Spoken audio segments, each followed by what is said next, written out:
misalnya Yahudi, Kristen, dan Mandean. Dan ketiga agama ini adalah agama monoteisme. Mereka sudah menggunakan istilah Allah sebagai sang pencipta yang maha tinggi. Perlu kita ketahui semua bahwa hanya daerah Mekah dan sekitarnya saja yang dihuni suku-suku politeisme yang menggunakan kata Allah sebagai nama diri seorang dewa. Shalom, saudara-saudara, para penonton setia channel Lentera Injil dimanapun saudara berada.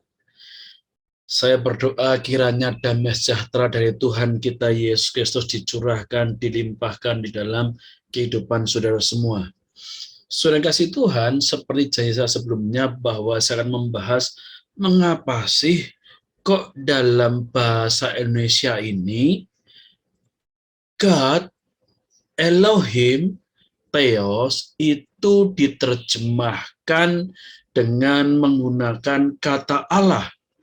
Bukankah Allah itu sesembahannya umat yang beragama Islam? Atau bukankah Allah itu nama sesembahannya umat Islam? Kok dipakai oleh orang Kristen? Sebelum saya menerangkan hal ini, mohon dukungan saudara berkenan subscribe, like, dan share. Dan mohon doanya agar channel Lentera Injil ini semakin berkembang dan menjadi berkat bagi banyak orang.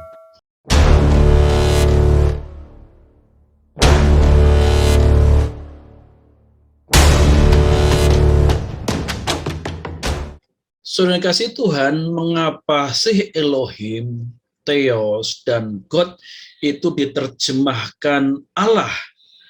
Bukankah Allah adalah nama sesembahan agama Islam? Nah, saudara, penggunaan nama Allah dalam Alkitab maupun di dalam kekristenan itu sempat digugat oleh kaum Yudaisme Kristen. Bukannya sempat, bahkan sampai sekarang pun mereka masih menyalahkan penggunaan istilah Allah untuk menerjemahkan Elohim, Theos, dan God. Alasan mereka adalah Allah itu nama Tuhannya orang Islam, bukan gelar yang setara dengan Elohim, Theos, atau God. Allah itu setara dengan Yod-He-Waw-He sebagai nama, bukan setara dalam kedudukannya, tetapi menurut mereka itu adalah istilah itu setara sebagai nama diri. Kalau dalam Islam itu nama diri Tuhan itu adalah Allah, sedangkan di dalam Yahudi itu adalah Yod-He-Waw-He. Dan dalam agama lain mungkin ada nama-nama Tuhan-Tuhan mereka. Nah, saudara, mengapa sih kok para penterjemah Alkitab itu menggunakan istilah Allah untuk menerjemahkan kata Elohim, El, Theos, dan God? Nah, saudara, kita perlu tahu bahwa penggunaan kata Allah di dalam penerjemahan Alkitab itu sudah sangat kuno sekali. Injil Matius terjemahan A.C. Ruil tahun 1629 ini merupakan Alkitab dalam bahasa Melayu yang pertama atau Alkitab Nusantara yang pertama, yaitu Injil Matius saja. Nah, dalam Injil Matius karya Ruil ini, Ruil sudah menggunakan kata Allah untuk menerjemahkan kata Theos.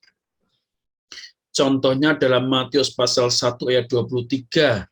Di sini disebutkan, maka engkau memberinya nama Emmanuel, artinya Allahu, serta segala kita. Ya, Matius pasal 1 ayat 23.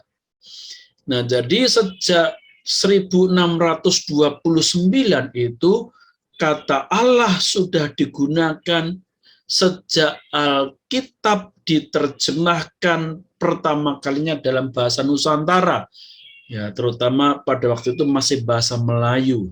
Dan selanjutnya, terjemahan-terjemahan selanjutnya mengikuti terjemahannya Ruil ini untuk menerjemahkan kata Theos, Elohim, God, ini dengan kata Allah. Saudara, mengapa sih kok penterjemah itu mengikuti menerjemahkan kata God itu dengan kata Allah? Bukankah God dengan Allah itu tidak setara? Karena Allah itu nama diri, sedangkan God itu sebutan untuk gelar. Nah, saudara, perlu saudara ketahui bahwa dalam karya penerjemahan itu ada problematika bahasa. Beberapa di antaranya adalah pertama, ada suatu kata yang tidak ada padanannya yang sesuai dalam bahasa Indonesia atau bahasa Nusantara. Contohnya kata Hades dan Gehenna. Ya, biasanya terjemahkan dengan dunia orang mati, neraka, dan seringkali terjemahnya itu campur karena bahasa Indonesia nggak mengenal dunia orang mati itu apa. Dan mereka tahunya ketika orang mati masuk neraka atau mau surga. Atau kata Adonai yang sama dengan Kurios dan Lord, yang kalau diterjemahkan kata Tuhan itu salah jika kata itu ditujukan kepada Sang Pencipta. Walaupun kata Tuhan adalah kata yang paling mendekati makna Adonai dan Kurios. Maka dari itu kemudian Lydekker memodifikasi menjadi Tuhan untuk menegaskan makna keilahian dari Tuhan atau Adonai atau Kurios atau Lord. Itu problematika yang pertama. Lalu ada problematika yang kedua, yaitu terkadang ditemui kata yang ada padanan katanya. Tetapi jika diterjemahkan apa adanya bisa salah paham. Contohnya kentron atau kentra, yaitu tongkat besi yang ujungnya runcing dan ada kaitnya untuk mengendalikan binatang. Nah, di Indonesia tidak ada benda seperti itu, maka diterjemahkan galah rangsang. Nah, sementara galah rangsang itu sebenarnya tidak mewakili kata kentron. Nah, kalau disebutkan tongkat besi, ya kamu menendang tongkat besi yang ujungnya runcing dan ada kaitannya untuk melihat binatang, itu panjang sekali. Padahal bahasa aslinya hanya satu kata saja. Maka kemudian dicari arti yang mendekati, yaitu galah rangsang. Galah rangsang itu sebenarnya tongkat untuk memukul binatang, untuk mengendalikan binatang semacam sapi atau kerbau ketika akan membajak sawah. Ya. Nah, ini contohnya. Nah, permasalahan ini dihadapi oleh para penerjemah Alkitab, khususnya ketika menerjemahkan kata Allah.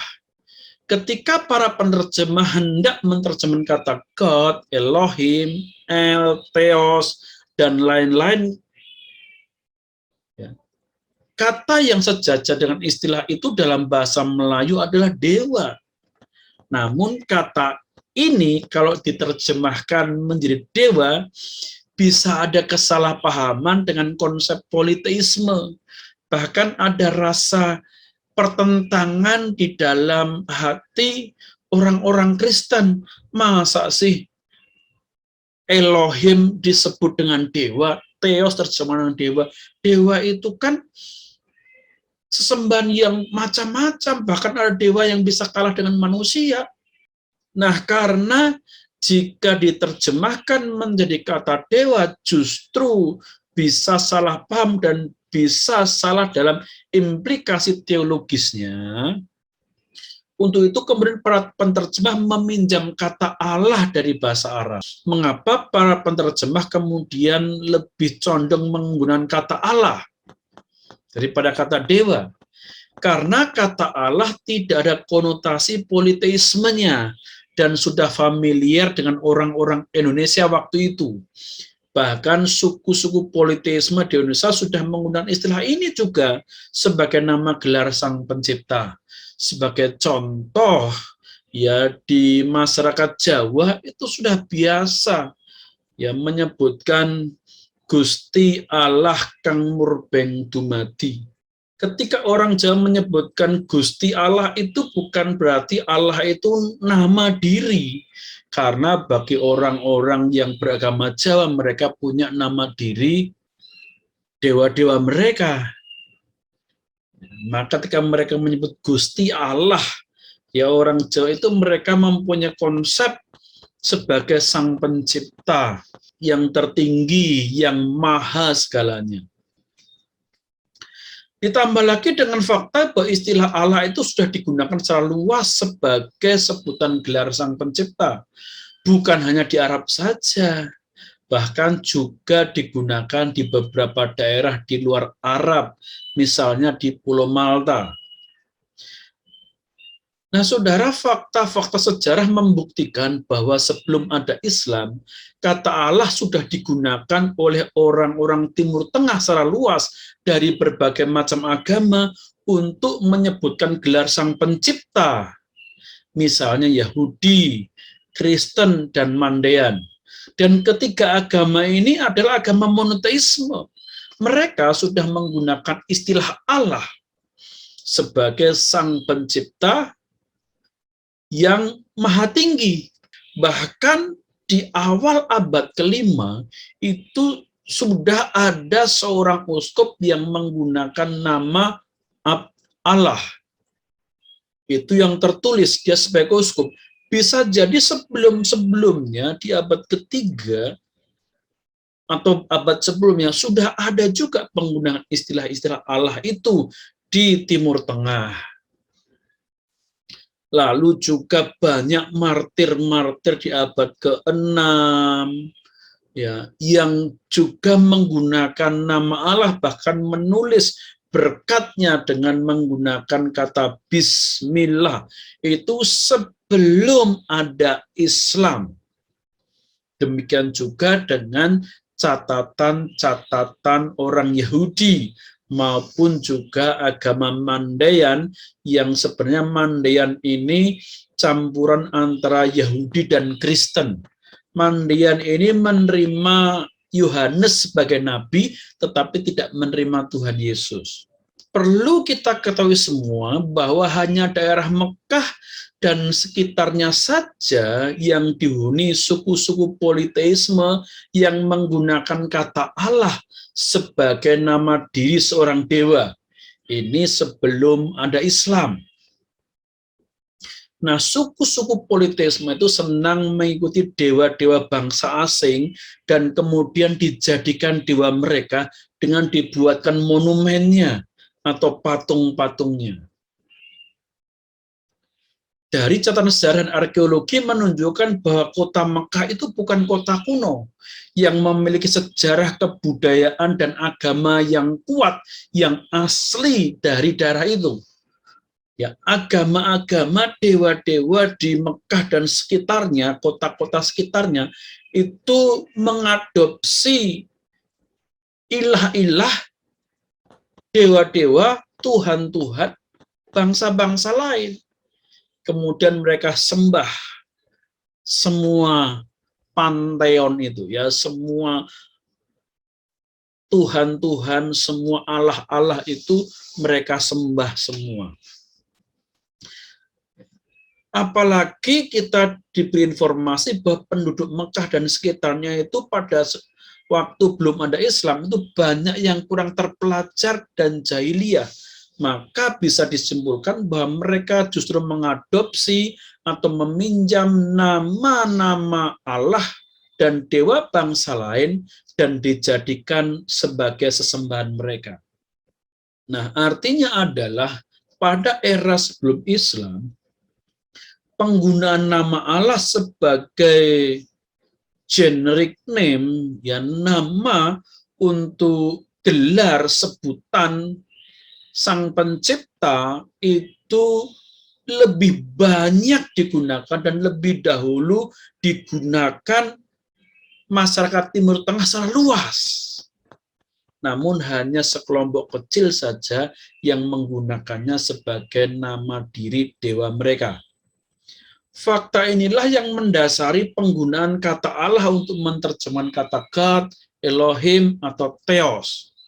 Lebih-lebih lagi, kata Allah ini mendekati terjemahan God, Elohim, dan Theos dalam bahasa Aramaik, yaitu Elah dan Allah.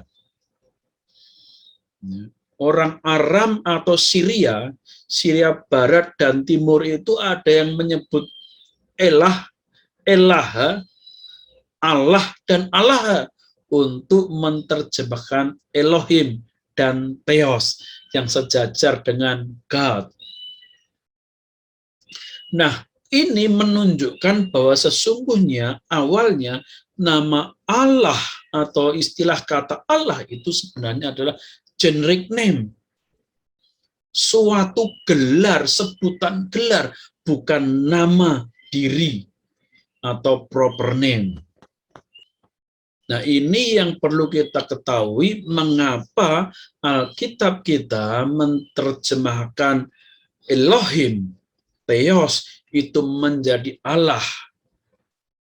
Ya, karena pada dasarnya, pada akar bahasanya, kata Allah itu adalah gelar sebutan Sang Pencipta, bukan nama diri Sang Pencipta.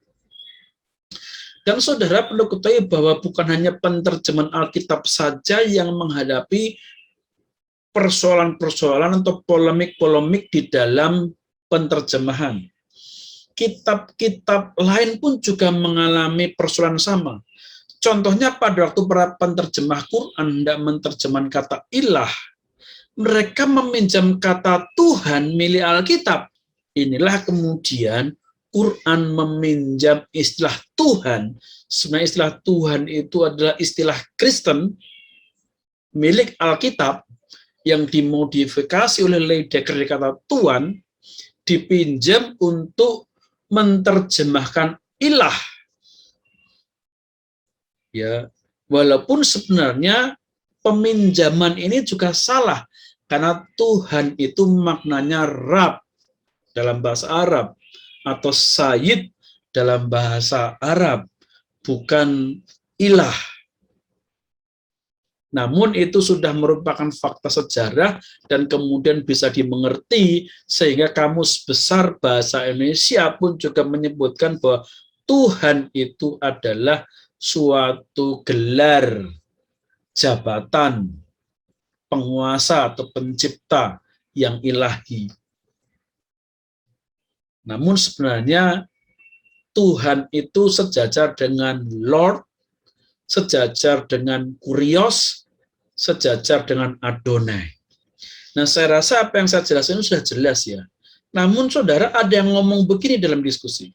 Yang nggak usah diterjemahkan saja, apa adanya saja, pakai aja Elohim atau Theos, biar tidak kemudian salah paham dengan nama dirinya orang Islam atau dewa air yang di Mekah Jahiliyah.